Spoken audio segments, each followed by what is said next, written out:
ಇತ್ತೀಚೆಗೆ ಕನ್ನಡದಲ್ಲಿ crime suspense thriller cinema ಒಂದು ಒಟಿಟಿಯಲ್ಲಿ ಬಿಡುಗಡೆಯಾಗಿದೆ.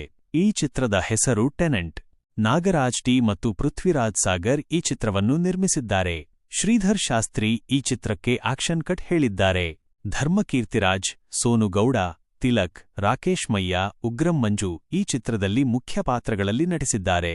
ಧರ್ಮ ಮತ್ತು ಉಗ್ರಂ ಮಂಜು ಬಿಗ್ ಬಾಸ್ ಮನೆಯಲ್ಲಿರುವಾಗಲೇ ಈ ಸಿನಿಮಾ ಬಿಡುಗಡೆಯಾಗಿತ್ತು. ನವಗ್ರಹ ಚಿತ್ರದಲ್ಲಿ ರೊಮ್ಯಾಂಟಿಕ್ ಹೀರೋ ಆಗಿ ಮಿಂಚಿದ್ದ ಧರ್ಮಕೀರ್ತಿರಾಜ್ ಟೆನೆಂಟ್ ಚಿತ್ರದಲ್ಲಿ ನೆಗೆಟಿವ್ ರೋಲ್ನಲ್ಲಿ ಕಾಣಿಸಿಕೊಂಡಿದ್ದಾರೆ. ಹಲವಾರು ಟ್ವಿಸ್ಟ್ಗಳ ಮೂಲಕ ಚಿತ್ರದ ಕಥೆ ಸಾಗುತ್ತದೆ. ಲಾಕ್ಡೌನ್ ಅವಧಿಯ ಕಥೆಯಾಗಿರುವುದರಿಂದ ಇಡೀ ಸಿನಿಮಾ ಒಂದೇ ಮನೆಯಲ್ಲಿ ನಡೆಯುತ್ತದೆ.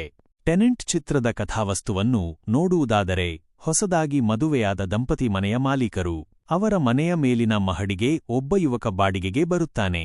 ಆ ಬಾಡಿಗೆದಾರ ದಂಪತಿ ನಡುವೆ ಬಂದು ಏನೆಲ್ಲಾ ಮಾಡುತ್ತಾನೆ ಎಂಬುದು ಕಥೆಯ ತಿರುವು. ಮುಂದೆ ಒಂದು ಕೊಲೆ ಸಹ ನಡೆಯುತ್ತದೆ ಮತ್ತು ಅದರ ತನಿಖೆಗೆ ಪೊಲೀಸ್ ಅಧಿಕಾರಿ ಬರುತ್ತಾರೆ. ಹೀಗೆ ಕಥೆ ಸಾಗುತ್ತದೆ. ಈಗ ಈ ಸಿನಿಮಾ ಸನ್ ನೆಕ್ಸ್ಟ್ OTT ಪ್ಲಾಟ್ಫಾರ್ಮ್ನಲ್ಲಿ ಲಭ್ಯವಿದೆ. ಒಂದು ವೇಳೆ ನೀವು ಕ್ರೈಮ್ ಸಸ್ಪೆನ್ಸ್ ಥ್ರಿಲ್ಲರ್ ಸಿನಿಮಾಗಳ ಅಭಿಮಾನಿಯಾಗಿದ್ದರೆ ಟೆನೆಂಟ್ ನಿಮಗೆ ಖಂಡಿತ ಇಷ್ಟವಾಗುತ್ತದೆ.